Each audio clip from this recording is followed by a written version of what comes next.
Hello everyone and welcome to physical education India. मेरा नाम है तेजस्वी श्रीवास्तव और मैं आप सभी का स्वागत करता हूं हमारी इस सीरीज में, जहां पे हम लोग साल 2025 में आए हुए 2 ईयर बीपीएड एचएनबीजीयू का जो पेपर था उसका यहां पे निचोड़ करने वाले हैं, पीवाईक्यूज को सॉल्व करने वाले हैं, जो कि आपके इस साल यानी कि 2026 के एचएनबीजीयू के एंट्रेंस में आपको बहुत ज़्यादा मदद करेगा अगर आप बीपीएड के लिए वहाँ पे अप्लाई कर रहे हो तो जैसा कि आपको पता है कि हम लोग कभी भी पीवाईक्यू क्वेश्चन को देख के उसके आंसर लगा के आगे नहीं बढ़ जाते, बल्कि उस क्वेश्चन के और जो उसके बाकी ऑप्शन हैं उसका पूरा निचोड़ करते हैं, ताकि आपको इस साल 2026 में जो क्वेश्चन पेपर मिलने वाला है उसमें आपको बहुत ज़्यादा उससे मदद हो जाएगी। मैंने एक इंट्रोडक्टरी वीडियो पहले ही बना रखा है एचएनबीजीयू के बीपीएड के बारे में, उसका लिंक जो है मैं नीचे आपको दे दूंगा डिस्क्रिप्शन में, आप जाके उस वीडियो को देख लेना ताकि आपको डिटेल में पता चल जाए कि वहाँ पे पेपर कैसे होता है, क्या क्या चीज़ें वहाँ पे लगती हैं, इस साल 2026 के पेपर में क्या क्या चीज़ें आने वाली हैं, आपको फिजिकल टेस्ट की तैयारी कैसे करनी है, स्किल टेस्ट की तैयारी कैसे करनी है, ये सारी चीज़ें आपको पता चल जाएंगी। बाकी अगर आप बैच ज्वाइन करना चाहते हो तो नंबर आपके सामने, आप इस पर व्हाट्सएप मैसेज कर सकते हो या फिर ऐप का जो लिंक है वो नीचे डिस्क्रिप्शन में भी दिया हुआ है, वहां से आप सीधे ऐप को डाउनलोड करके हमारे कोर्स को परचेज कर सकते हो। फटाफट मैं आपको दिखा देता हूँ। ये देखो, ये हमारा कोर्स का बैनर है, आप कोर्स को ज्वाइन कर सकते हो। वीडियोस अपलोड होना शुरू हो गए हैं, रिकॉर्डेड वीडियोस, लाइव, दोनों तरह के क्लासेस आपकी होंगी। जितनी भी डिटेल चीज़ें वो आपको मिल जाएंगी। देखो एक चीज़ मैं आपको बोलता हूँ, मैंने देखा है कि लोग 2000, 3000, 4000 के कोर्सेज चला रहे हैं, जबकि बिल्कुल भी ज़रूरत नहीं है। इसमें बहुत ज़्यादा मटीरियल नहीं है। मैं आपको सिलेबस दिखा देता हूँ। ये आपका देखिए सिलेबस है, जस्ट अ मिनट। ये आपका सिलेबस है जो कि आपके पेपर में आता है। बहुत सिंपल सा सिलेबस है और इसी के बारे में जितनी भी इंफॉर्मेशन आपको चाहिए वो हम आपको देंगे। कोई भी हम आपको किताबें उठा के नहीं दे देंगे या फिर बहुत ज़्यादा नोट्स नहीं दे देंगे जिससे आपको लगे कि हाँ इसी से हमारी प्रिपरेशन अच्छी होगी। जो इंपॉर्टेंट चीज़ें हैं वो क्लास में एज अ नोट आपको मिल जाएंगी और उसके ऊपर लेक्चर्स भी आपको वहाँ पे मिल जाएंगे। तो आप लोग आराम से बैच को ज्वाइन कर सकते हो। ऐप का जो लिंक है नीचे डिस्क्रिप्शन में दिया हुआ है। बाकी व्हाट्सएप नंबर भी आपके सामने है, स्क्रीन पर भी फ्लैश हो रहा होगा, वहाँ से भी आप कॉन्टैक्ट कर सकते हो। ठीक है, चलो ये देखो आपका क्वेश्चन पेपर है और मैंने इन क्वेश्चन पेपर को कन्वर्ट नहीं किया, कोई पीपीटी नहीं बनाई, एज इट इज जैसा आपका क्वेश्चन पेपर आता है उसी तरीके से मैंने आपके सामने रख दिया, ताकि आप थोड़ा सा रिलेट कर पाओ कि आपको क्वेश्चन पेपर कैसे देखने को मिलने वाला है। इंग्लिश हिंदी दोनों में आपका पेपर आता है, जैसे आप देख सकते हो साइड बाय साइड आपके क्वेश्चन यहाँ पे लिखे हुए हैं। मैं एक बार चेक कर लेता हूँ, बिल्कुल विजिबल है। थोड़ा सा इसका जो कलर है वो थोड़ा सा डार्क है क्योंकि ये एक मैंने बच्चे से मंगवाई थी। मैं एक्चुअली में जानता भी नहीं हूँ कि बच्चा कौन है, मुझे किसी के थ्रू ही आया है। और एक चीज़ और कि इसमें जो बच्चे ने क्वेश्चन, ये जो आंसर्स मार्क किए हैं आपको दिख रहे हैं, ये सही आंसर्स नहीं है। कुछ हो भी सकते हैं सही, लेकिन सारे सही नहीं होंगे। जो भी सही आंसर्स होंगे वो अभी मैं आपको इस क्वेश्चन पेपर के ऊपर लिख के बताता जाऊंगा। और साथ ही साथ मैंने एक ये पीडीएफ बनाई है जिसमें मैं डिटेल में आपको सारी चीजें बताने वाला हूं इन क्वेश्चंस के बारे में। ठीक है, चलो फटाफट शुरू करेंगे हमारा आज का ये सेशन और पहले क्वेश्चन से हम यहाँ पे शुरुआत करते हैं। बाकी कोई भी अगर आपका डाउट हो तो कमेंट सेक्शन में या फिर व्हाट्सएप पे आप पूछ सकते हो। पहले क्वेश्चन से स्टार्ट करेंगे। तो ये जो सीरीज होने वाली है टोटल 4 वीडियोस में होगी हमारी। 25-25 क्वेश्चन, आपके 100 क्वेश्चन आते हैं जैसे कि आपको पता है। तो हम लोग 25-25 क्वेश्चन हर वीडियो में कवर करेंगे ताकि आप आराम से और सही तरीके से इसकी तैयारी कर पाओ। पहला क्वेश्चन है, the right to education became a fundamental right in which year? शिक्षा का अधिकार किस वर्ष मूल अधिकार बना है? ठीक है, तो थोड़ा सा मैं आपको टाइम देता हूँ 5-6 सेकंड का। अगर आपको आंसर पता है तो आप एक गेस कर सकते हो, अदरवाइज मैं आपको पूरा इसको समझाऊं। ठीक है, तो जो राइट टू एजुकेशन की बात हो रही है, ये जब आपके इसको एक फंडामेंटल राइट बनाया गया था तो वो साल 2010 में बनाया गया था। अब देखो ये इंपॉर्टेंट क्वेश्चन है, ये क्वेश्चन 2025 में आया है और बिल्कुल 2026 में भी आ सकता है, क्योंकि ये एक बहुत ही बड़ा फैक्ट है और बड़े बड़े पेपर्स में आपको देखने को मिलता है। तो एक बार इसके बारे में जानकारी ले लेते हैं थोड़ी सी और, ताकि कुछ चीजें आपको और पता हो अगर ऐसा क्वेश्चन बनता है। तो 2010 इसका आंसर है। ठीक है, the right to education was introduced through 86th constitutional amendment act. तो ये भी आप याद रख सकते हो कि 86th कॉन्स्टिट्यूशनल आपका ये एक्ट है, 86, जिसमें आपका ये एक्ट आया था और इसको बोला गया था आर्टिकल 21A। ठीक है, तो देखो ये कुछ इंपॉर्टेंट चीजें हैं, इनको भी आप जरूर दिमाग में रखना, क्योंकि 2025 में अगर ये पूछ लिया गया है कि किस साल आया था तो आपसे आर्टिकल या फिर कॉन्स्टिट्यूशनल एक्ट भी पूछा जा सकता है कि ये कब हुआ था। ठीक है, article 20A makes education a fundamental right for children. एक क्वेश्चन देखो ये भी बन सकता है कि फंडामेंटल राइट फॉर चिल्ड्रन वाला आर्टिकल कौन सा है, तो वो 21A हो जाएगा। ठीक है, it guarantees free and compulsory education for children age 16 to 14 years. क्या है इस आर्टिकल के अंदर कि 6 से 14 साल के जो बच्चे हैं उनको फ्री और कंपलसरी एजुकेशन मिलेगी, ये बात इस आर्टिकल के अंदर बोली गई थी। ठीक है, तो ऐसी छोटी छोटी चीजें हैं, आपको इनको पढ़ना पड़ेगा, आपको इनको याद करना पड़ेगा। पेपर आपका बहुत फैक्चुअल आता है, तो अगर आपको चीजें पता होंगी तो बहुत इजीली इसको कवर कर पाओगे। ठीक है, ये फैक्चुअल है, जनरल नॉलेज का क्वेश्चन है, तो इसके बारे में आपको पता होना चाहिए। ऐसे ही हम लोग सारे क्वेश्चंस को सॉल्व करेंगे और जो भी एडिशनल चीजें होंगी मैं आपको बताता चलूंगा। चलो, which day celebrated as national sports day in India? भारत में राष्ट्रीय खेल दिवस किस दिन मनाया जाता है? तो 29 अगस्त को हमारा ये दिन मनाया जाता है। देखो, करंट अफेयर्स, न्यूज और स्पोर्ट्स रिलेटेड जो चीजें हैं वो तो बहुत ज्यादा जरूरी है। आपका ये पूरा पेपर 50% से ज्यादा स्पोर्ट्स से घिरा हुआ है, तो आपको पता होना चाहिए। स्पोर्ट्स की जितनी भी चीजें हैं लग जाओ उसके पीछे, जितनी भी न्यूज आती हैं, जितने भी इवेंट्स हो रहे हैं उनके बारे में पता चलता रहना चाहिए आपको। बाकी हम नोट्स में तो क्लासेस में आपको प्रोवाइड करेंगे। तो आंसर इसका हो जाएगा 29 अगस्त। नेशनल स्पोर्ट्स डे 29 अगस्त को मनाया जाता है और ये आपकी बर्थ एनिवर्सरी होती है ऑफ मेजर ध्यानचंद। इसके अलावा कुछ इंपॉर्टेंट चीजें और देख लेते हैं। इंटरनेशनल योगा डे कब होता है? तो 21 जून को ये आपका होता है। अब बहुत इंपॉर्टेंट ये इसलिए भी हो गया क्योंकि 21 जून हर साल को ये होता है और आपका एग्जाम भी इसी के आसपास होता है, तो इसका क्वेश्चन आपको मिल सकता है। ठीक है, ये योगा के प्रमोशन के लिए होता है। और योगा की थीम क्या है इस साल की 2026 की? Women empowerment through yoga. ये जो योगा डे हमारा 21 जून को होता है उसकी थीम है विमेन एम्पावरमेंट थ्रू योगा। ये भी आपके लिए इंपॉर्टेंट होगा। नेशनल यूथ डे कब मनाया जाता है? 12 जनवरी को, birth anniversary of Swami Vivekananda. तो ऐसे कुछ और भी डेज होते हैं, वो भी आपको पता होना चाहिए। जैसे अर्थ डे आपका होता है आपका एनवायरनमेंट डे होता है। ये सारे डेज के बारे में भी आपको पता होना चाहिए। इनकी हम पीडीएफ आपको क्लासेस में दे देंगे, तो आप इनके बारे में पढ़ सकते हो। ठीक है, नेक्स्ट क्वेश्चन देखते हैं।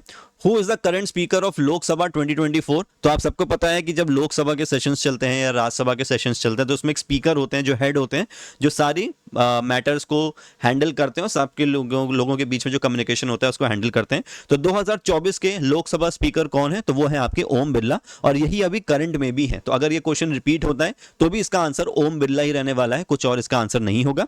ठीक है, आफ्टर द 2024 जनरल इलेक्शंस, 2024 में हमारे जनरल इलेक्शंस हुए थे लोकसभा के, Om Birla was again elected as a speaker of the 18th Lok Sabha on 26 June 2026। तो ओम बिरला जो है वो फिर से सेलेक्ट हो गए थे। इसके पहले ये 2019 में भी सेलेक्ट हुए थे, फिर ये 2024 में भी दोबारा से सेलेक्ट हो गए और अभी भी अपनी पोस्ट को संभाल। ठीक है, तो ओम बिरला स्पीकर ऑफ लोकसभा 2019 से अभी तक ये हैं और 2024 में री इलेक्ट भी हुए थे। इसलिए देखो 2024 में क्योंकि ये री इलेक्ट हुए थे इसलिए 2024 वहां पे लिखा हुआ है ना। तो आपको ये भी पता होना चाहिए करंटली कौन है, तो ओम बिरला करंट है।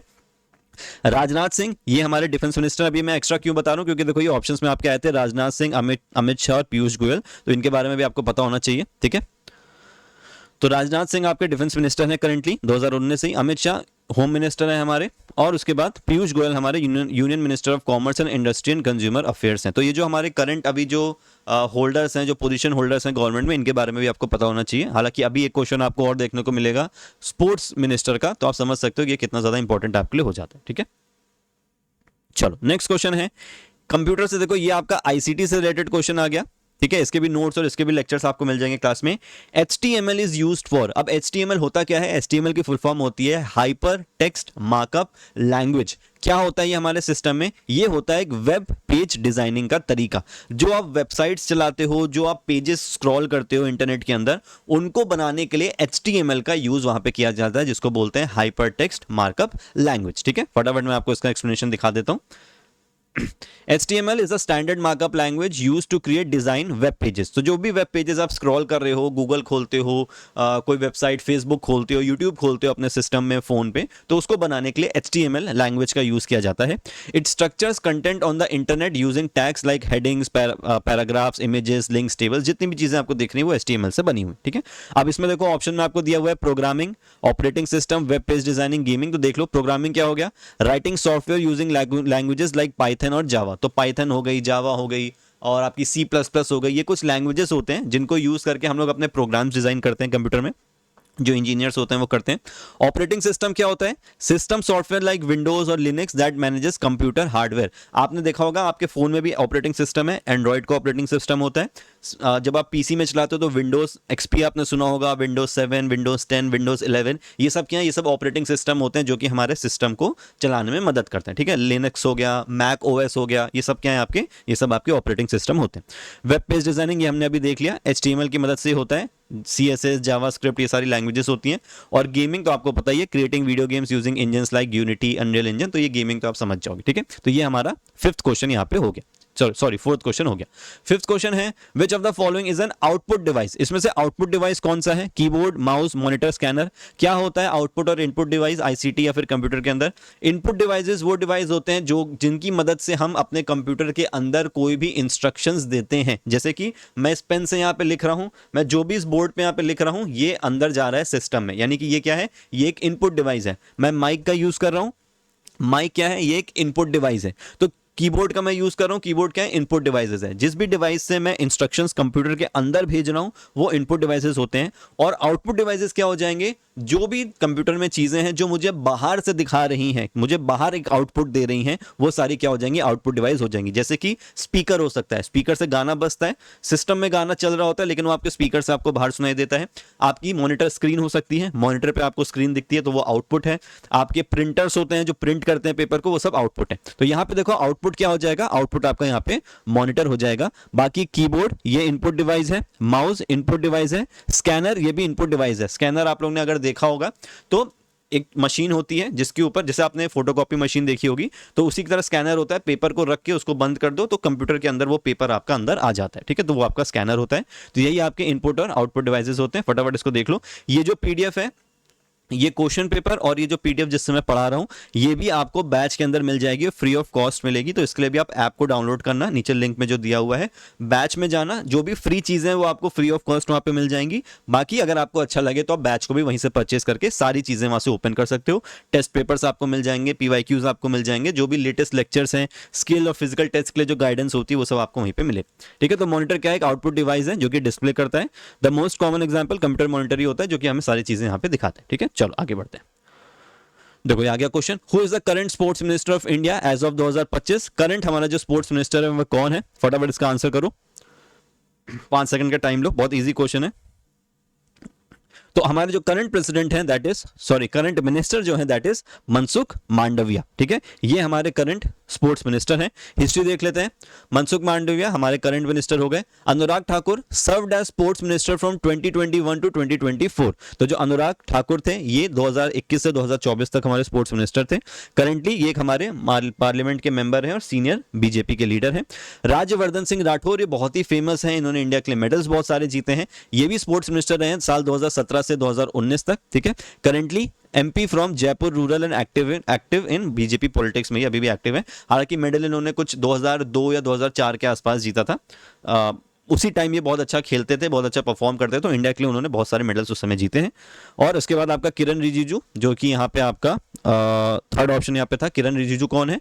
ये भी स्पोर्ट्स मिनिस्टर रहे साल 2019 से 2021 तक और currently union minister of parliamentary affairs and minority affairs, ठीक है? ये अभी इसमें चल रहे हैं, ठीक है? मनसुख मांडविया भी बीजेपी से हैं। तो ये मैंने सारे जितने भी स्पोर्ट्स मिनिस्टर हैं आपके ऑप्शंस पे सारे स्पोर्ट्स मिनिस्टर ही दिए हुए थे। ये आपके सबसे पहले बन गए, मतलब इस लिस्ट के हिसाब से। देन अनुराग सिंह ठाकुर आ गए और फिर उसके पहले किरण रिजिजू भी आपके इसमें थे। ये सारे पीडीएफ में आप आराम से इसको रीड कर सकते हो, ठीक है? चलो नेक्स्ट क्वेश्चन देखते हैं। नेक्स्ट क्वेश्चन है which disease is caused by deficiency of vitamin C? Vitamin C की कमी से आपको इसमें से कौन सी डेफिशिएंसी होती है? थोड़ा सा ये देखो आपका हेल्थ एजुकेशन का टॉपिक है जो कि फिजिकल एजुकेशन के अंदर ही आता है। इसके बारे में भी हम आपको थोड़े बहुत नोट्स दे देंगे क्योंकि ये जो जिस लेवल का ये क्वेश्चन है, अगर आप लोगों ने कभी पढ़ा नहीं तो मैं आपको बता दूं ये बहुत ही बेसिक लेवल का क्वेश्चन है। जब हम लोग हेल्थ एजुकेशन पढ़ते हैं या बीपेड में जाके एचएनबीजीयू में हेल्थ एजुकेशन पढ़ोगे तो ये सारी चीजें आपको वहां पढ़ाई जाएंगी और ये बहुत बेसिक है। तो इसके अलावा जितनी भी बेसिक चीजें हैं vitamin A B C D के बारे में वो भी मैं आपको नोट्स के थ्रू आपको क्लासेस में मिल जाएगा। बाकी अभी जो मैं समझा पाऊंगा समझा देता हूँ।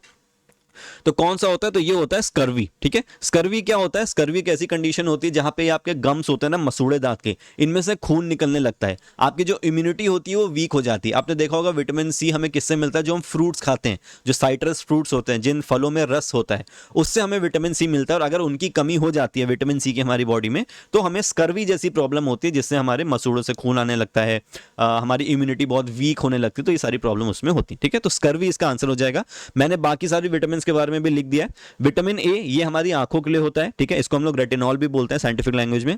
नाइट ब्लाइंडनेस, इससे आपको कम दिखाई देने लगता है अगर विटामिन ए की कमी होती है, ठीक है? तो पुअर विजन हो जाता है। विटामिन बी1 से आपको बेरी बेरी होता है। आप देखो बी के बहुत सारे कॉम्प्लेक्स होते हैं, B1 B2 B3 B5 B6 7 9 12। तो सारे याद नहीं करने, 3 इंपॉर्टेंट देख लो। B1 से बेरी होता है, सीधे सीधे नाम याद कर लेना। B3 से पेलेग्रा होता है और B12 से आपको पर्नीशियस एनीमिया होता है। एनीमिया कैसी कंडीशन होती है जहां पे आपके रेड ब्लड सेल्स कम पड़ने लगते हैं। अब ये थोड़ा सा डिटेल में है ये वाला क्वेश्चन, चाहो तो आप याद करो, अदरवाइज जो इंपॉर्टेंट है सिर्फ उनको देख लेना ताकि आप एग्जाम में ब्लैंक ना हो। विटामिन सी स्कर्वी हो गया। विटामिन डी, इससे हमें रिकेट्स होता है। रिकेट्स क्या होते हैं? वीक बोन्स होते हैं बच्चों के अंदर। विटामिन डी जनरली हड्डियों के होता है, आपने देखा होगा विटामिन डी खाओ, सनलाइट से विटामिन डी लो, तो ये हमारी हड्डियों के लिए होता है।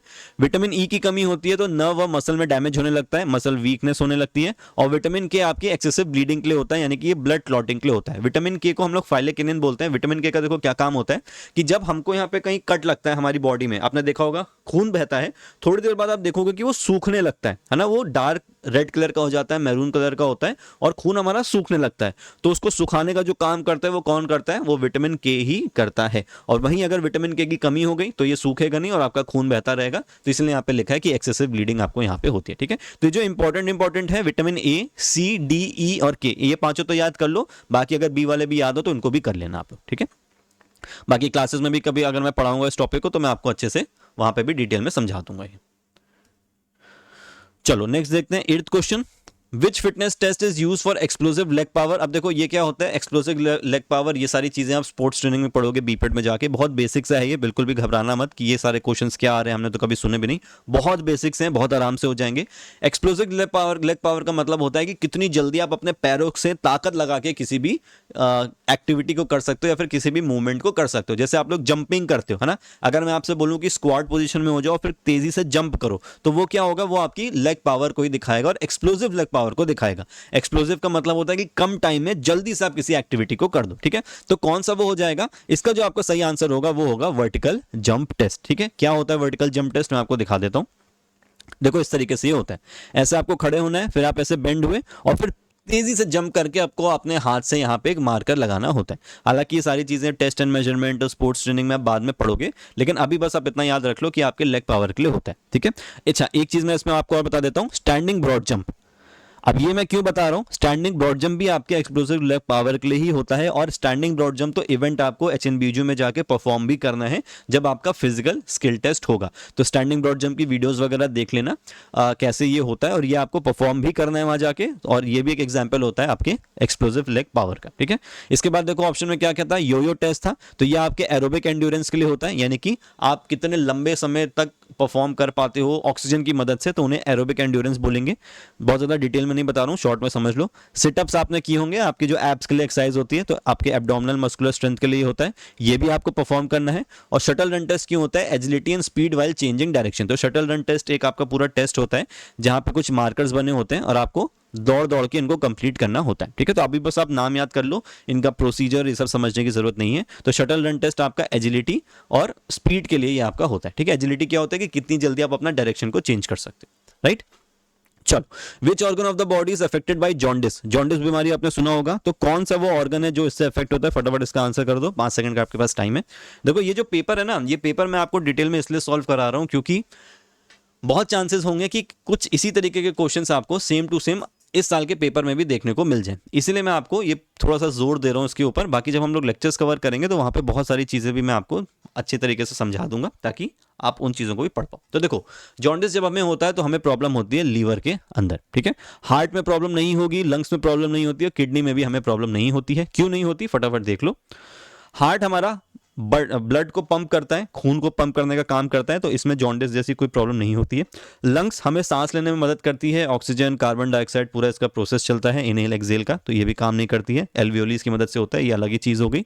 किडनी ये हमारा वेस्ट को, ब्लड से हमारे वेस्ट को ये हटाती है और उसको यूरिन के माध्यम से हमारी बॉडी से बाहर कर देती है। तो किडनी नहीं होगा, लंग्स नहीं होगा, हार्ट नहीं होगा, लीवर के अंदर ये प्रॉब्लम होती है क्योंकि हमारा लीवर जो होता है वो टॉक्सिन्स को प्रोड्यूस करता है और बाइल जूस हमारा जो होता है जो हमारे खाने को पचाने में मदद करता है उसको भी वो प्रोड्यूस करता है, और जॉन्डिस के माध्यम से तभी वो चीज जो होती है वो हमारी इफेक्ट करती है। ठीक है, जॉन्डिस को हम लोग पीलिया भी बोलते हैं।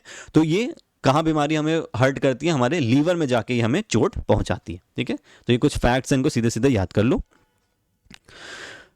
विच Indian city will host the Youth Olympic Games 2026। अच्छा देखो, ये थोड़ा सा क्वेश्चन आई थिंक गड़बड़ है ना। ये जो क्वेश्चन है यूथ ओलंपिक गेम्स जो होने थे 2026 के, ये आपके इंडिया के किसी भी सिटी में नहीं होने थे। आई थिंक ये कुछ और चीज़ पूछना चाह रहे होंगे, बट गलती से यहाँ पे यूथ ओलंपिक्स लिख गया। इसका जो आंसर है दैट इज सेनेगल। ठीक है, अब इसको भी मैं आपको डिटेल में बताता हूँ। सेनेगल आपका कैसे होगा, सेनेगल जो आपका है ये आपका ढाकर नाम की, सॉरी ढाकर सेनेगल में आपका होगा। ठीक है, ये आप फैक्चुअली याद कर सकते हो। देखो अब ये क्वेश्चन कैसे आता है, ये आपके करंट अफेयर्स स्पोर्ट्स के क्वेश्चन हैं। ठीक है, जैसे कि आपको पता होगा हमारी वर्ल्ड में बहुत सारे बड़े बड़े इवेंट्स होते हैं। ओलंपिक गेम्स हो गया, कॉमनवेल्थ हो गया, एशियन गेम्स हो गए, ये summer Olympic games, winter Olympic games, youth Olympic games, youth winter games, ये सारे हमारे गेम्स होते हैं। तो ये अभी रिसेंटली कहाँ पे हुए हैं और कहाँ पे होने वाले हैं, ये जो तरह के क्वेश्चंस होते हैं ये हर तरह के पेपर में फिजिकल एजुकेशन के पूछे जाते हैं। तो ये जो आपसे क्वेश्चन पूछा था, ये पूछा गया था कि यूथ ओलंपिक गेम्स कब होने। जैसे आपको पता है कि अभी रिसेंटली ओलंपिक गेम्स हुए 2024 पेरिस में, जहाँ पे इंडिया ने 6 मेडल जीते थे, वो भी इंपॉर्टेंट है, उसकी भी क्लासेस हो गई, देख लेना। वैसे जो बाकी सारे गेम्स होते हैं वो भी आपसे इसमें पूछे जाएंगे। ठीक है, तो मैंने यहाँ पे एक लिस्ट बना दी है इन सारे गेम्स की। जैसे कि आपका समर ओलंपिक गेम्स 2028 में होगा लॉस एंजलिस के अंदर, जो अभी होने वाला है 2 साल बाद। फिर आपका 2032 में ब्रिस्बेन में होगा, ऑस्ट्रेलिया में। ठीक है, विंटर ओलंपिक्स अलग जो अभी रिसेंटली हुए हैं, मिलान कॉर्टिना में ये हो चुके हैं। तो ये देखो करंट अफेयर्स के पॉइंट ऑफ व्यू से बहुत इंपॉर्टेंट है। 2030 वाले विंटर ओलंपिक्स फ्रेंच एल्प्स में होंगे, जो कि फ्रांस में है। ठीक है, समर यूथ ओलंपिक्स हमने देख लिया, डाकर में होंगे, यही आपका आंसर भी था क्वेश्चन का, समर यूथ ओलंपिक। और इसके बाद के जो है ये अभी सही तरीके से डिसाइडेड नहीं है। इसके अलावा जो एशियन गेम्स है, कॉमनवेल्थ गेम्स हैं, इंडिया के जो नेशनल गेम्स हैं, उन सब का जो लेक्चर है वो अपलोडेड है, नोट्स अपलोडेड है, वहां जाके आप देख सकते हो, क्योंकि वो बहुत ज़्यादा इंपॉर्टेंट है। अगर वर्ल्ड के इंपॉर्टेंट है तो इंडिया का भी आपके लिए बहुत ज़्यादा इंपॉर्टेंट होगा। तो इसका जो आंसर है दैट इज सेनेगल डाकर। ठीक है, ये क्वेश्चन रिपीट हो सकता है, तो ये आपको पता होना चाहिए। In which year was ChatGPT release by OpenAI. किस साल चैट जीपीटी जो है वो रिलीज हुआ था, एआई जो एक ओपन एआई का पार्ट है। तो इसका जो आंसर है दैट इज 2022। ठीक है, ये भी आपका देखो करंट अफेयर्स का क्वेश्चन है और लॉजिकल क्वेश्चन है, फैक्चुअल क्वेश्चन है, ये आपको पता होना चाहिए। चैट जीपीटी के बारे में कुछ चीजें और देख लेते हैं जो आपसे पूछी जा सकती हैं। तो इसकी फुल फॉर्म क्या है, चैट तो मतलब चैट हो गया, जीपीटी का मतलब है जनरेटिव प्री ट्रेन्ड ट्रांसफॉर्मर। ठीक है, ये देखो बहुत इंपॉर्टेंट है, इसकी फुल फॉर्म इसको याद कर लो, आपसे पूछी जा सकती है। चैट जीपीटी में जी से है जनरेटिव, पी से प्री ट्रेन्ड और टी से ट्रांसफॉर्मर। किसने डेवलप किया है, ओपन एआई ने इसको डेवलप किया है। यूनाइटेड स्टेट्स में ये इसका हेडक्वार्टर है, सैन फ्रांसिस्को में इसका मेन हेडक्वार्टर है, कंट्री इसकी यूनाइटेड स्टेट्स है। 2022 में ये आपका डेवलप हुआ था। ठीक है, तो इतनी चीजें आपको चैट जीपीटी के बारे में पता होना चाहिए। चलो नेक्स्ट क्वेश्चन भी आपका देखो आईसीटी से ही है, यानी कि कंप्यूटर से है। Which one is a search engine. Search engine क्या होता है भाई, जब आप लोग अपने सिस्टम में, लैपटॉप में, मोबाइल में, इंटरनेट पे जाते हो और आपको कोई चीज़ सर्च करनी होती है, तो हम कहाँ जाते हैं, गूगल सर्च पे जाते हैं, है ना। तो वो क्या है, याहू सर्च पे जाते हैं, गूगल सर्च पे जाते हैं। तो ये क्या होता है, ये हमारे सर्च इंजन होते हैं, जहाँ पे हम किसी चीज़ को डाल के सर्च बटन दबाते हैं तो वो पूरे इंटरनेट से हमें हमारे हिसाब की चीज़ें ढूंढ के दे देता है। तो इसका जो आंसर होगा दैट इज बिंग। बिंग एक बहुत ही फेमस सर्च इंजन है। ठीक है, और यही इसका आंसर होगा। देखो विंडोज, फटाफट मैं आपको दिखा देता हूं। विंडोज क्या होती है, विंडोज एक ऑपरेटिंग सिस्टम है जो कि कंप्यूटर्स पे चलती है। ये अभी मैंने आपको ऊपर दिखाया था, क्वेश्चन जो हमारा था हमने सॉल्व किया था उसको। एंड्रॉइड ये आपका मोबाइल का ऑपरेटिंग सिस्टम है, ये भी मैंने आपको बताया था। इंस्टाग्राम क्या है, ये तो एक सोशल नेटवर्किंग ऐप है, तो ये कैसे आपका सर्च इंजन तो ये नहीं हो सकता। ठीक है, तो माइक्रोसॉफ्ट बिंग जो है ये माइक्रोसॉफ्ट का ही है, a search engine use to find information on the web. ठीक है, वैसे ही आपका देखो गूगल है, ये भी एक सर्च इंजन है। याहू सर्च इंजन आपका है क्या, ठीक है। गूगल क्रोम और गूगल सर्च दोनों अलग होता है। गूगल क्रोम आपका क्या है, वो एक वेब ब्राउजर है, वो भी मैं यहाँ पे देखो ऐड कर देता हूँ। आपके वेब ब्राउजर्स भी होते हैं। वेब ब्राउजर्स क्या होता है, जैसे कि आप ये देख पा रहे हो, जो अभी मैं यहाँ पे चला रहा हूँ, अगर मैं इसको देखो एक नया टैब खोलता हूँ तो ये देखो यहाँ पे जो इतनी सारी चीजें खुल गई, ये क्या है, ये आपका एक वेब ब्राउजर है। लेकिन यहाँ पे जब मैं सर्च करूंगा ना, तो ये यहाँ पे सर्च करने को जो मदद कर रहा है, तो ये किसी स्पेसिफिक सर्च इंजन की वजह से ये मुझे हेल्प करेगा सर्च करने के लिए। लेकिन जो पूरा आपके सामने खुला है, जहाँ पे मैं यूट्यूब खोल सकता हूँ, फेसबुक खोल सकता हूँ, तो ये हमारा वेब ब्राउजर होता है। इसमें आपका गूगल क्रोम आ जाएगा, सफारी आ जाएगा, ठीक है, इंटरनेट एक्सप्लोरर आ जाएगा, एज आ जाएगा। ये सारे जो होते हैं आपके वेब ब्राउजर होते हैं। और वेब सर्च इंजन क्या हो गया, गूगल हो गया, याहू हो गया, बिंग हो गया, ये सब आपके सर्च इंजन होते हैं। ठीक है, चलो मिल जाएंगे नोट्स आपको क्लासेस में, लेक्चर मिल जाएंगे, समझ में आ जाएगा। Which Indian wrestler one gold medal at 2023 Asian games. देखो ये क्वेश्चन भी थोड़ा सा गड़बड़ है, गड़बड़ इसलिए है क्योंकि 2023 के एशियन गेम्स में किसी भी इंडियन रेसलर ने गोल्ड मेडल यहाँ पे नहीं जीता था, ठीक है। तो इसके लिए इसका कोई भी आंसर नहीं है, हम इसको छोड़ते हैं और हम इसको आगे बढ़ते हैं, ठीक है। चलो, which country one the ICC cricket world cup 2023। बहुत दुख होता है इस क्वेश्चन को सॉल्व कराने में हर बार बच्चों को, लेकिन कुछ कर नहीं सकते हैं। रोहित शर्मा का कैच नहीं पकड़ना चाहिए था, ग्लेन मैक्सवेल को छोड़ देता तो मजा आ जाती। और ऑस्ट्रेलिया ने इस वर्ल्ड कप को जीता था इंडिया को हरा के। अब देखो बहुत इंपॉर्टेंट है, मैं एक चीज आपको बता देता हूँ, आपके इस पेपर में क्रिकेट के बहुत सारे क्वेश्चन हैं और क्रिकेट एक ऐसा गेम है जो कि इंडिया में बहुत ज्यादा फेमस है और आपको उसकी न्यूज जो है वो टाइम टू टाइम मिलती रहती है। तो जितने भी इवेंट्स हैं उनके बारे में मैंने देखो यहाँ पे पीडीएफ बना दी है। अच्छा देखो, जो हमारा ये वाला क्वेश्चन था 13th वाला, इसमें no gold in Asian games 2023 in wrestling, Amit Panghal ने इसमें ब्रॉन्ज जीता था, सबसे बेस्ट जो परफॉर्मेंस आई थी, ठीक है। तो ये इस क्वेश्चन को हम छोड़ते हैं। चलो ये देखो, ये हमारा आईसीसी इवेंट्स है, ठीक है। फटाफट इसको रिवाइज कर लेते हैं, आपको पीडीएफ भी मिल जाएगी। मेंस ओडीआई वर्ल्ड कप 2023 वाला ऑस्ट्रेलिया जीती थी इंडिया को हरा के, जो आपका क्वेश्चन आया था डायरेक्टली, तो आपको पता होना चाहिए। विमेंस ओडीआई वर्ल्ड कप 2025 में जो भी रिसेंटली हुआ है, ये इंडिया जीती थी, इंडिया में ही ऑर्गेनाइज हुआ था और साउथ अफ्रीका जीती थी। सेमीफाइनल में जमीमा रॉड्रिगस ने बहुत अच्छी इनिंग्स खेली थी ऑस्ट्रेलिया के अगेंस्ट, 300 से ज्यादा चेस किया था इंडिया ने, फिर उन्होंने साउथ अफ्रीका को फाइनल में हराया।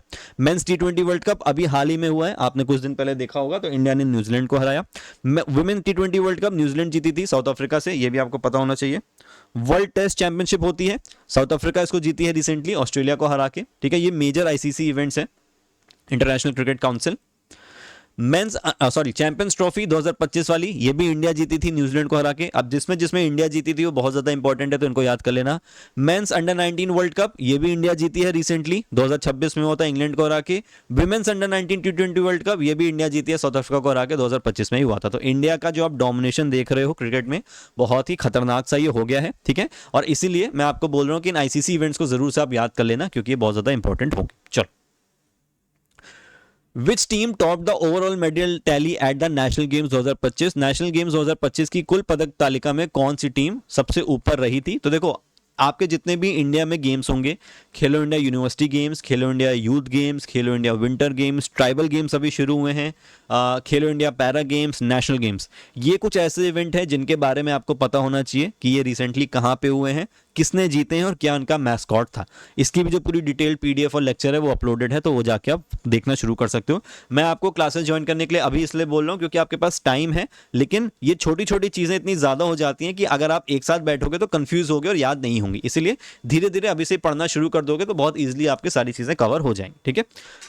Which team top the overall medal tally national games. तो जो आपके नेशनल गेम्स हुए थे, ये आपके उत्तराखंड में हुए थे, उत्तराखंड के बहुत सारे सिटीज में हुए थे, और इसको टॉप किया था सर्विसेज स्पोर्ट्स कंट्रोल बोर्ड ने, ठीक है। फटाफट मैं आपको दिखा देता हूं, सर्विसेज स्पोर्ट्स कंट्रोल बोर्ड जो है, इन्होंने इसको टॉप किया था। जो हमने पीडीएफ आपको और जो लेक्चर प्रोवाइड किया उसमें सिर्फ जो सबसे पहली टीम आई है उसको हमने नहीं रखा, बल्कि सेकंड, थर्ड, फोर्थ, फिफ्थ जो आई है उनके भी मेडल्स हमने डाल दिए रैंकिंग के हिसाब से, ताकि आप सबके बारे में अच्छे से पढ़ सको, ठीक है। तो ये बहुत ही फैक्चुअल क्वेश्चन है, ये सब आपको पढ़ के जाना ही पड़ेगा। नेशनल गेम्स अभी रिसेंट हुए हैं तो इसके क्वेश्चन आपको फिर से आ सकते हैं। क्या है इसका ऑफिशियल मोटो, क्या है नेशनल गेम्स का, तो संकल्प से शिखर तक, ठीक है। और ये तो देखो इसलिए भी इंपॉर्टेंट है क्योंकि आप जिस कॉलेज में जा रहे हो वो भी उत्तराखंड में ही है, और ये भी आपका उत्तराखंड में हुआ था, तो ये तो आपको पता होना ही चाहिए, ठीक है। तो इसका जो ऑफिशियल मोटो है वो है संकल्प से शिखर तक। बाकी इसके बारे में जितनी और डिटेल इंफॉर्मेशन है, इसका मैस्कॉट क्या था, कौन कौन वहां पे आए थे, कितनी टीम्स आई थी, वो भी सारी डिटेल आपको मिल जाएंगी, तो इसको भी आप पढ़ लें। Which senior air force officer played a key role in briefing media during Operation सिंदूर।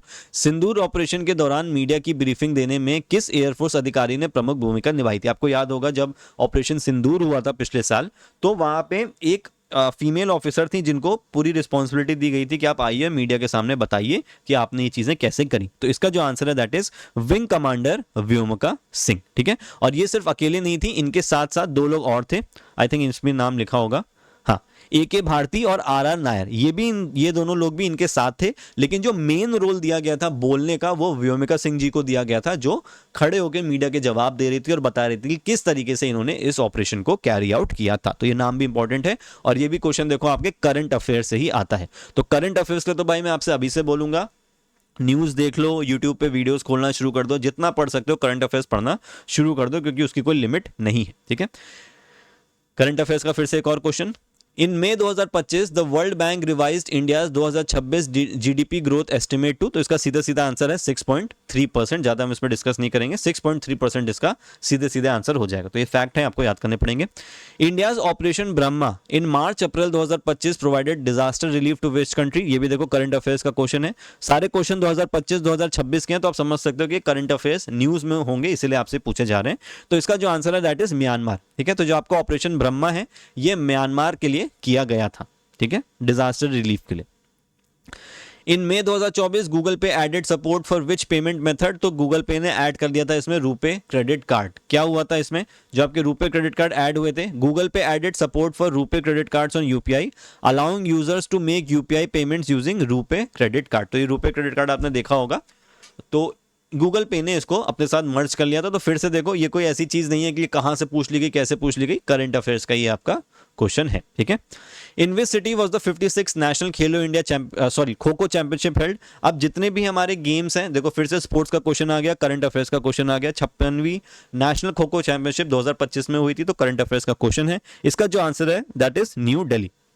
अब क्योंकि ये पिछले साल हुई थी, तो पिछले साल के तो आपसे पूछे जाएंगे नहीं, पिछले साल का पेपर था तो पिछले साल की चीजें पूछ ली गई, आपसे पूछी जाएंगी इस साल की। तो मैं कुछ चीजें आपको बता देता हूं फटाफट इसकी, एक मिनट कुछ चीजें मैं आपको बता देता हूं। तो ये आपका न्यू दिल्ली में हुआ था। ठीक है, एथलेटिक्स का जो अभी रीसेंट होना है, ये तो हमने बात कर ली 2025 वाले खो खो की। अभी ये जो आपके रीसेंट होने हैं ये कहां कहां होने हैं, तो एथलेटिक्स का रांची में हुआ है, मतलब होना है, बैडमिंटन विजयवाड़ा में, खो खो पुरी में, और कबड्डी कटक में। तो ये कुछ इंपॉर्टेंट गेम्स है, मैंने इसमें डाल दिए हैं। बाकी आप चाहो तो सर्च करके आप अगर कोई गेम खेलते हो तो उसके बारे में, और 2-3 गेम्स और के बारे में आप इंफॉर्मेशन नोट करके अपने पास रख सकते हो। ये इंपॉर्टेंट है, तो ये मैंने आपको फटाफट यहाँ पे बता दी है। ठीक है, चलो नेक्स्ट क्वेश्चन देखते हैं, 22nd क्वेश्चन।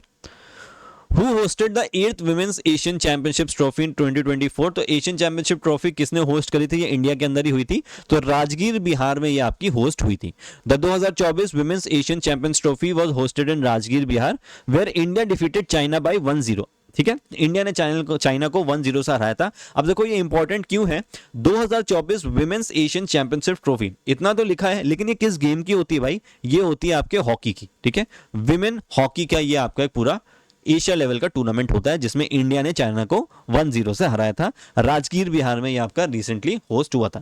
अब क्योंकि देखो आपसे ये पूछ लिया गया है कि कहां हुआ था, तो हो सकता है आपसे ये पूछ ले कि कौन विनर हुआ था, तो इंडिया ने चाइना को इसमें हराया था। ठीक है, where will the next summer Olympic games 2028 be held, ये मैंने अभी आपको बात कर ली थी, लॉस एंजलिस में आपका ये 2028 का नेक्स्ट ओलंपिक्स जो होना है, समर ओलंपिक्स जो होना है वो वहीं पे होना है। ठीक है, 2032 वाला आपका ब्रिस्बेन में होना है, पेरिस वाला भी रिसेंटली हुआ है 2024 में, और टोक्यो वाला आपका 2020 का था, जो कि पोस्टपोन होके कोविड की वजह से 2021 में हुआ था। ठीक है, तो ये चारों देखो आपके ओलंपिक्स लाइन से लिखे हुए हैं। टोक्यो वाला हुआ था टोक्यो ओलंपिक्स 2020 में, पेरिस ओलंपिक्स 2024 में, लॉस एंजलिस ओलंपिक्स अभी होने 2028 में, और ब्रिस्बेन में आपका 2032 के ओलंपिक्स होने, 2036 वाला अभी तक डिसाइडेड नहीं है। ठीक है, एक चीज हमेशा ध्यान रखना कि ये जो ओलंपिक गेम्स होते हैं ये हमेशा शहर के नाम से जाने जाते हैं, कभी कंट्री के नाम से नहीं जाने जाते। इसलिए देखो यहाँ पे लिखा है Tokyo Olympics not Japan Olympics, Paris Olympics not France Olympics, Los Angeles Olympics not US Olympics, और ब्रिस्बेन ओलंपिक्स ना कि ऑस्ट्रेलिया ओलंपिक्स। तो हमेशा ये गेम्स सिटी के नाम से जाने जाते हैं। ठीक है,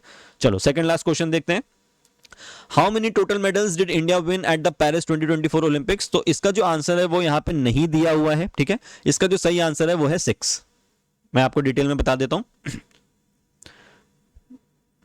देखो 6 मेडल इंडिया ने जीते थे 2024 के ओलंपिक्स के अंदर। नीरज चोपड़ा जी ने अकेले, जो सबसे बेस्ट परफॉर्मेंस आई थी, वो सिल्वर मेडल जीता था नीरज चोपड़ा जी ने, जैवलिन थ्रोन का गेम है। मनु भाकर ने 10 मीटर एयर पिस्टल में ब्रॉन्ज जीता था इंडिविजुअल में। मनु भाकर और सरबजोत सिंह ने 10 metre air pistol mix team में ब्रॉन्ज जीता था। स्वप्निल कुसाले ने 50 मीटर राइफल में जीता था। अमन शहरावत ने रेसलिंग में जीता था, और इंडिया की जो मेंस नेशनल हॉकी टीम थी उसने भी ब्रॉन्ज मेडल फील्ड हॉकी में जीता था। तो डबल्स यानी कि जो मिक्स है उसमें मेडल्स मिले या टीम को मेडल मिले, वो हमेशा एक ही मेडल काउंट होता है। तो आप देखोगे तो इंडिया को 6 मेडल्स यहां पे मिले थे, जिसमें से एक आपका सिल्वर था, ठीक है, और 5 आपके ब्रॉन्ज मेडल यहां पे थे। ठीक है, तो ये इसका आंसर जो है वो 6 मेडल्स है। ऑप्शंस में यहाँ पे नहीं दिया हुआ, तो मोस्ट प्रोबेबली ये क्वेश्चन ड्रॉप हो गया होगा पिछले साल। इसका आंसर जो है वो 6। तो अब आप समझ सकते हो कि जो रीसेंट इवेंट्स हुए हैं उसको पढ़ना कितना ज्यादा इंपॉर्टेंट है, क्योंकि आपने देखे होंगे अभी तक 25-24 क्वेश्चन में से 5 से 6 क्वेश्चन आपको रिसेंट चीजों से देखने को मिल गए। Which shooting discipline is Indian shooter Manu Bhaker primarily known as for competing in, देखो फिर से एक और मिल गया। अभी जस्ट हमने देख लिया पिछले क्वेश्चन में 10 मीटर एयर पिस्टल की मनु बाकर एथलीट है, तो 10 मीटर एयर पिस्टल इसका आंसर यहाँ पे हो जाएगा। ठीक है, देखो एक पॉइंट ऑफ व्यू से और ज्यादा इंपॉर्टेंट है, आप एक टॉपिक देखोगे स्पोर्ट्स पर्सन एंड गेम्स, ये आपका देखो जो डी टॉपिक यहाँ पे दिया हुआ है, या फिर स्पोर्ट्स परफॉर्मेंस, ये जो टॉपिक आपके दिए हुए हैं ये सीधे सीधे रिलेट कर रहे हैं आपके करंट अफेयर से। अब वहां पे किन के बारे में पूछा जाएगा, इन्हीं मनु भाकर के बारे में पूछा जाएगा, इन्हीं सरबजोत सिंह के बारे में पूछा जाएगा, स्वप्निल कुसाले, अमन शेरावत, यही तो है जो रिसेंटली स्पोर्ट्स में परफॉर्मेंस दे रहे हैं। या फिर अगर आपसे पूछ लेगा कि स्पोर्ट्स पर्सन के बारे में और वो किस गेम्स हैं, तो इन्हीं लोगों के बारे में तो पूछेगा जिन्होंने रिसेंटली अवार्ड जीते हैं, प्राइजेस जीते हैं, या फिर जो महान प्लेयर रहे हैं जैसे सचिन तेंदुलकर हो गए और आपके विश्वनाथन आनंद हो गए, कपिल देव हो गए, इनके बारे में पूछा जाएगा, सानिया मिर्जा हो गई। तो ये सारी चीज़ें आपको पता ही होंगी और जो रीसेंट जो होंगे वो आपको इससे समझ में आ जाएंगे। ठीक है, चलो तो ये हमारा हो गया 25th का हमारा ये आंसर हो गया, 10 मीटर एयर पिस्टल इसका सही आंसर हो जाएगा। ठीक है, आगे के भी सारे पॉइंट्स रेडी हैं, लेकिन आई थिंक ज़्यादा नहीं होना चाहिए, आप एक वीडियो में अच्छे से पढ़िए, फोकस करके पढ़िए, इसलिए हम लोग इस वीडियो को यहीं तक रखेंगे। एक होमवर्क क्वेश्चन है आपके लिए, फटाफट इसका आंसर कमेंट सेक्शन में लिख देना। Who one the men's singles title at 2026 Australian open, lawn tennis game में आपके ग्रैंड स्लैम्स होते हैं, हर साल 4 इवेंट्स होते हैं उस ग्रैंड स्लैम में, उसका भी क्वेश्चन है आपके इस पेपर में, वो मैं नेक्स्ट वीडियो में सॉल्व कराऊंगा। तो अभी 2026 में रिसेंटली ऑस्ट्रेलियन ओपन हुआ है, जनवरी के महीने में ये होता है, उसको किसने जीता है ये आपको कमेंट में लिखना है। और एक मैं आपको और होमवर्क दे देता हूं, हमने क्वेश्चन इसका अभी रिसेंटली सॉल्व किया था कि लोकसभा के स्पीकर कौन थे, तो वो तो ओम बिरला है, आपको बताना है कि राज्यसभा के करंटली स्पीकर कौन है। ठीक है, ये 2 होमवर्क आपके लिए हैं इस वीडियो के लिए, और जैसे ही आप इनका कमेंट वगैरह कर दोगे कुछ टाइम बाद आपको एक नया वीडियो मिल जाएगा जिसमें हम लोग अगले 26 से 50 क्वेश्चन जो हैं वो इस पेपर के सॉल्व करेंगे। तो डिटेल में इन क्वेश्चंस को अच्छे से देखो, पीवाईक्यूज हैं, इस साल भी रिपीट हो सकते हैं, और इसके साथ साथ बैच को ज्वाइन कर लो, बहुत ही पॉकेट फ्रेंडली फीस है, इतनी कम फीस में आपको इतना ज़्यादा मटेरियल, इतने अच्छे से मटेरियल और प्रेजेंटेशन कहीं नहीं मिलने वाला है। तो कहीं जाने की जरूरत नहीं है, एचएनबी में भी जाओगे पढ़ने के लिए तो वहाँ पर जो आपके सीनियर्स होंगे आपको यही बोलेंगे कि हम भी फिजिकल एजुकेशन इंडिया से पढ़ के आए हैं, तुम भी पढ़ के आए हो, तो हमारे अंदर तो भाईचारा रहने ही वाला है। तो अच्छे से वहाँ पे रहो, तैयारी करो, आपका एडमिशन वहाँ पे हो जाएगा, जल्दी मिलेंगे एचएनबीजीयू में। और कोई भी आपका डाउट हो तो आप नीचे कमेंट सेक्शन में लिख सकते हो। Thank you so much for watching this video.